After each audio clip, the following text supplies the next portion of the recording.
So for Sunday dinner today, I'm making corned beef and cabbage because my oldest son can come over and he wasn't able to on St. Patrick's Day. As you can see, I got a really nice handmade card from my girlfriend Roseanne in Florida. Thank you, Roseanne. And yes, my grandparents on my father's side came directly from Ireland at the end of the 1800s. But both of them were dead before I was ever born, so I really don't know too much about traditional Irish cooking. And we all know corned beef and cabbage is really an American Irish thing, not really from Ireland, but darn it tastes good. And we're going to have that today. But I decided to make something a little extra, and I think it's called Colcannon. I could be pronouncing it wrong. However, it is Irish mashed potatoes. And in it is cabbage or kale, depending on where in Ireland you come from. And also, the recipe I like has bacon. So I thought I'd show you how to make some traditional Irish potatoes. Colcannon, I hope I said that right. And no, this is not green beer, this is green Kool-Aid, as close as we could come today. But happy belated St. Patrick's Day to all of you, and I hope you try this recipe.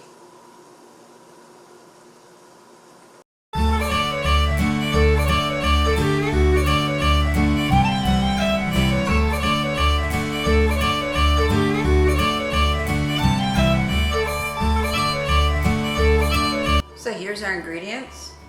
We got about 2.5 pounds of potatoes here, and it's quartered in water, ready to cook. And I use a sweet onion, diced, 1/2 cup milk.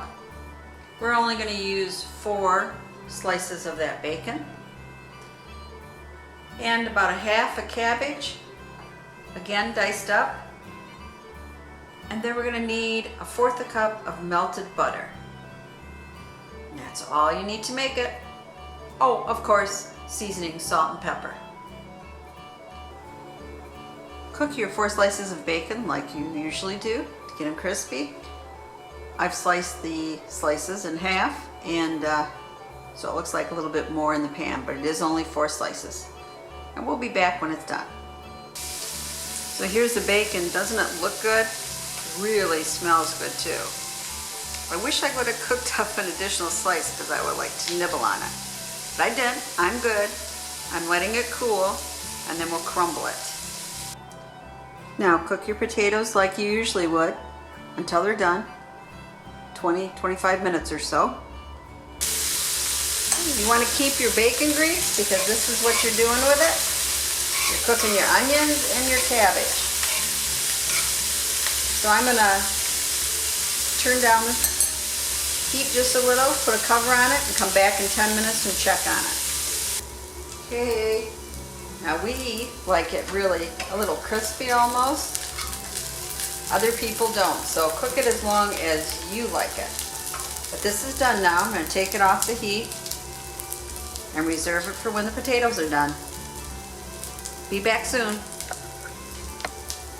Now you want to test your potatoes. And as long as they're fork tender, it's time to drain them. Now mash up your potatoes however you usually do. I usually just use a fork. I'll be back when they're all mashed up, and then we're going to add the melted butter and the milk. Now I have the milk and the butter in here, and I'm going to warm it up to put in the mashed potatoes.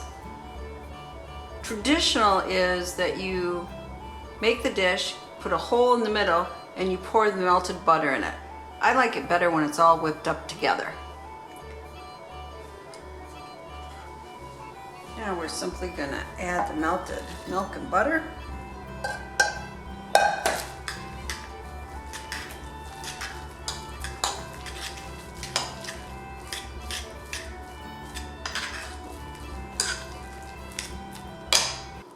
It's hot.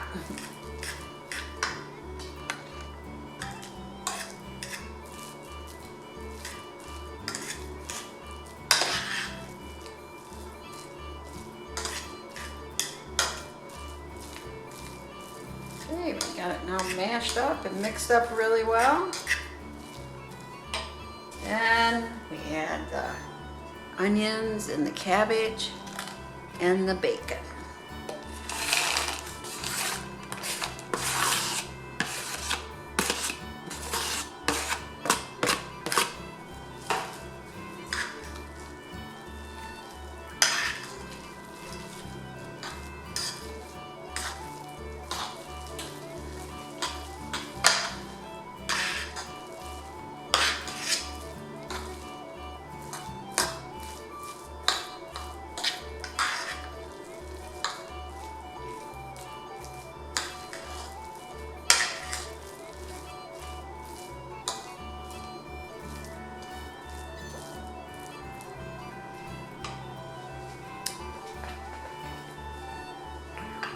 One more thing, some pepper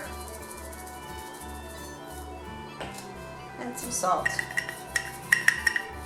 And you serve it with more butter.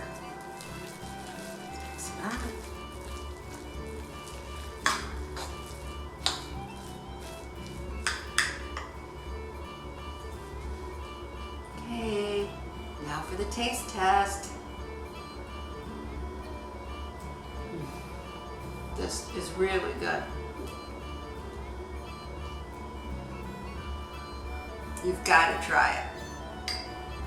It's the best potatoes. This is Prepper Potpourri saying, please subscribe, share the knowledge.